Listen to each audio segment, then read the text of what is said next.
বিসমিল্লাহির রহমানির রহিম। আসলে ইটনা মিটামন অষ্টগ্রাম বললে ভুল হয়। আমাদের বাংলাদেশের অহংকার, আমাদের ইটনার কৃতি সন্তান, ইটনা মিটামন অষ্টগ্রামের কৃতি সন্তান অ্যাডভোকেট ফজলুর রহমান ভাই, ঠিক কিনা? আমরা ইটনা করলে ভুল হইব, এটা বাংলাদেশের গর্ব, আমাদের বাংলাদেশের গর্ব। আজকে যারা ইসলাম ইসলাম করে নামেই বলি জামাতে ইসলাম, এই জামাতে ইসলাম কবে একজনের মুসলমান বানাইছে কই পারবো?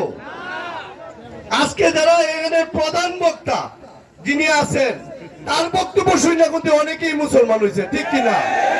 আর উনার যে পূর্বপুরুষ যারা আছেন সবাই জানি, ভারতবর্ষ থেকে শুরু করে আমাদের ফজলু ভাই ইতিমধ্যেই বলে ফেলছেন, উনারা এই ভারতবর্ষে আসছিল ইসলাম প্রচার করার জন্য, ঠিক কিনা?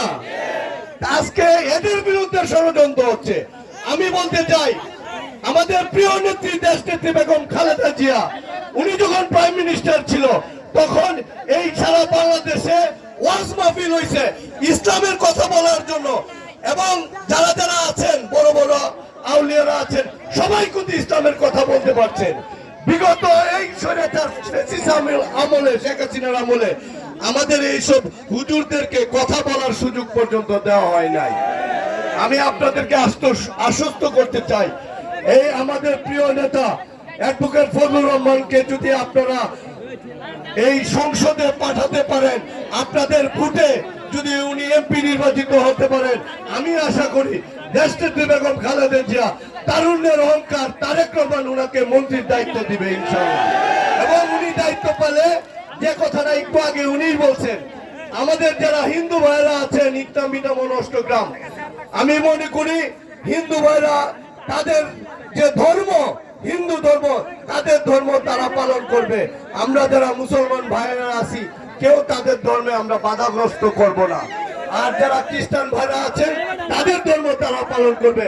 আর আপনাদের যারা প্রিয় আজকের যে প্রধান বক্তা, ওনার কথা শোনার জন্য আপনারা আসছেন, কিন্তু যারা আয়োজক ওনারাও অত্যন্ত পরিশ্রম করেছেন। যে আয়োজক বিশেষ করে রিয়াদুল অনেক দৌড়াদৌড়ি করে এই অনুমতিটা আনছেন, আমি আয়োজক কমিটিকে ধন্যবাদ জানাই।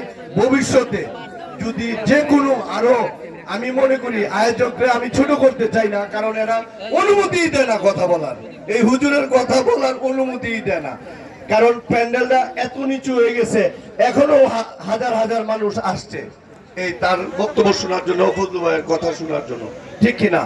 যারা আয়োজন করছেন ভবিষ্যতে আপনারা মাথায় রাখবেন, প্যান্ডেলটা যদি আরো উপরে হইতো, এই যে যারা আসছেন সবাই হুজুরকেও দেখতে পারতো, আমাদের প্রিয় নেতা ফজলু ভাইকেও দেখতে পারতো, ঠিক কিনা? তাও আমি অনুরোধ করবো ইটনাবাসীকে, আপনারা শান্তিপূর্ণ ভাবে আমাদের প্রধান অতিথির, প্রধান আলোচক যিনি আজকে বক্তব্য রাখবেন তার কথা শুনবেন। এখানে অনেক নেতৃবৃন্দ, আমাদের জেলা বিএনপি নেতৃবৃন্দ, মিটামন বিএনপি নেতৃবৃন্দ, ইটনা বিএনপি নেতৃবৃন্দ আসছে, সবাই আসছে। আসলে আমরা হুজুরের কথা শুনতে আসছি। আজকের এই বিশেষ অতিথি, বিশেষ করে অ্যাডভোকেট ফজলুর রহমান, আপনাদের কি আমিনুল ইসলাম রতন ভাই, আপনাদের সাবেক উপজেলা চেয়ারম্যান, আমি অনুরোধ করব রতন ভাইকে দু একটি কথা বলার জন্য। আপনারা সবাই আমার জন্য দোয়া করবেন। 1 মিনিট, 1 মিনিট।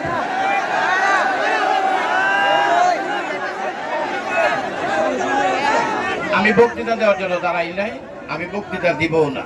আমার নেতা ফজলুর রহমান যা বলছে এটা আমার কথা, আপনার তাই হুজুরের বক্তব্য শুনতে এবং আপনারা নানা করতে